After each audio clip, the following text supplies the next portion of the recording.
I mean, Grant Olson always said, to me, is like never lose the same team twice while you're here.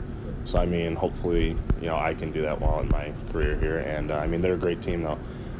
Just the history of coming in here and how, if we want to win the Valleys, like we always have to go through UNI because they're the team that, we need to beat. So there is. I mean, it's a good rivalry.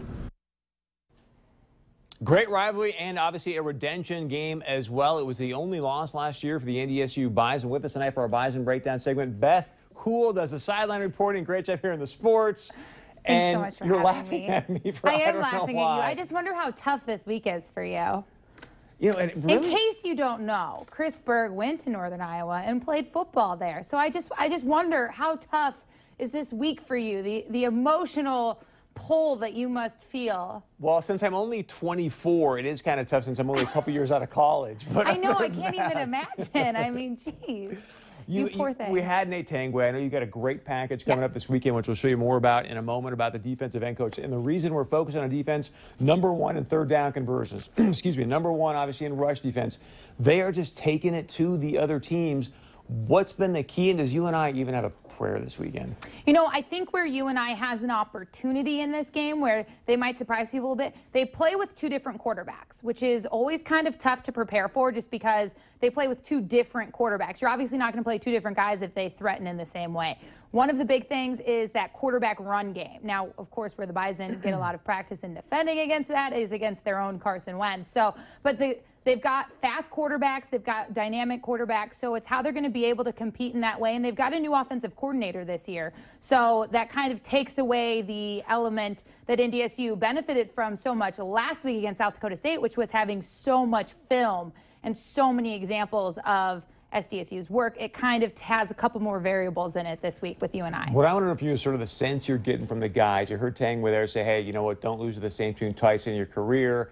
Are you getting the sense that, hey, this is a big-time redemption game, or is it just another Missouri Valley Conference game for them? I mean, no, they look at this one, they feel this one, they recognize it as, a big Missouri Valley game. Nate Tangway also told me this is kind of one of the most physical ones that you can expect throughout. Farley has tough guys. He recruits tough, strong guys and wants that hard-nosed football style.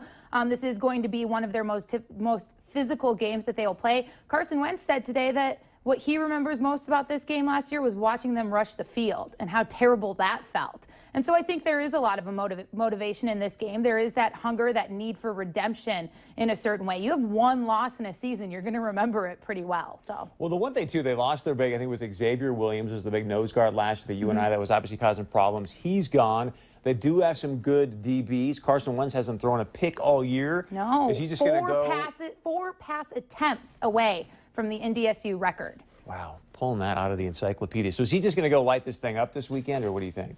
I don't think that's NDSU style at all. I think they continue to run, they continue to pass, they continue to play that dynamic Bison football. I don't think you see them doing anything different in particular. I think you've seen complete dominance the last 3 weeks, and they want to continue that and maintain that. I do know that they are focusing on holding on to the football. Talking to Lance Dunn this week, Lance Dunn said that practice has been not quite as tough as he thought it might be, considering Coach Polisek wasn't giving eye contact at the end of the game on Saturday night with his running backs. But they said that they are working on a lot of ball security things because you could hear him in the press box. Coach Polisek was not happy with some of those turnovers in the game, and that won't be tolerated. Carson, just, you can audible, throw deep, throw often. All right, let's talk about the pregame show this weekend is going to be at 12 noon. Obviously, you can watch it on KVLY.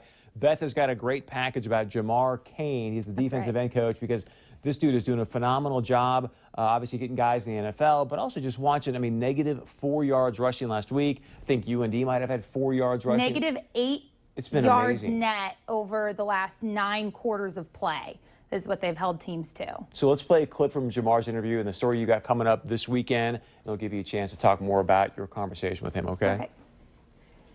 Like, it feeds me because now I feel like I get second guessed as a coach. Well, you did it with Kyle. Can you do it again? Of course I can do it again. So we're just going to keep working every day and let people keep doubting us. And if the rest of the league doesn't think that we can get after the quarterbacks, we're just going to have to wait and see. His guy's been beast so far. Love that. I just love that. Those are fighting words. I mean, bring it, Missouri Valley. That's Jamar Cain. That's exactly who he is. His guys have been getting after it. Coach Gazer, the lineman coach, he has Jamar come in and work with the guys and is teaching them things. And I only talk to linemen in this story because it's amazing how much they talk about the things that Jamar Cain is able to see and point out to them and teach them that they didn't even realize or recognize came in to the play, such as sticking your leg in a certain position. And Nate Tangway told me, he goes, Jamar Cain pointed out if you push your leg through in this certain way, what do you know? I got a sack. What do you know? I got a sack. I mean, they make it sound like it's that easy, and it's these little technique parks. And Jamar Cain was able to prove himself with Kyle Emanuel. He got his trust. He gained Kyle's trust. Last year, a guy who had 3-4 years of being taught a certain way, Jamar was able to get him on board, teach him a couple new things. 5th-round draft pick. Quickly, I got 30 seconds left. You've got a little surprise for our audience this Saturday as well. You get a special guest joining you? That's right. Marcus Williams. You look at me like, what are you talking about, Bird? You know, you're just dropping my big news. Yeah, no, Marcus Williams is going to be back in town. New York Jet. He's having an outstanding season once again. Had a big pick this last week. He's going to be in town for homecoming. They play on Thursday night, of course, for the NFL this week. So he's making the trip back, and I'm excited. I'm peer pressuring him into joining us. Thank you very much. Plus, you're going to be at the ESPN Sports Center on the road. It's going to be a packed Saturday for Beth. And again, I want to remind you, please join us Saturday at noon for the Farmers Union Insurance Bison football pregame show. Thanks for being here. If you need emotional support this week, thank you. This homecoming, I know it's tough. I can't even imagine if Nebraska were in town. So I'm here for you, Chris Berg. After the pregame show, the game kicks off at 1 p.m. The pregame show obviously will walk you right up to kickoff. Beth will be on the sidelines. We got Brian Shaw and Lee Timmerman doing the game for you at the Fargo Dome. Going to be a doozy of a football game. I love that word. All right, stay with us for the final view tonight. We'll talk about the importance of facts when teaching our kids history in their textbooks, as well as top trenders right after this. Get out of here.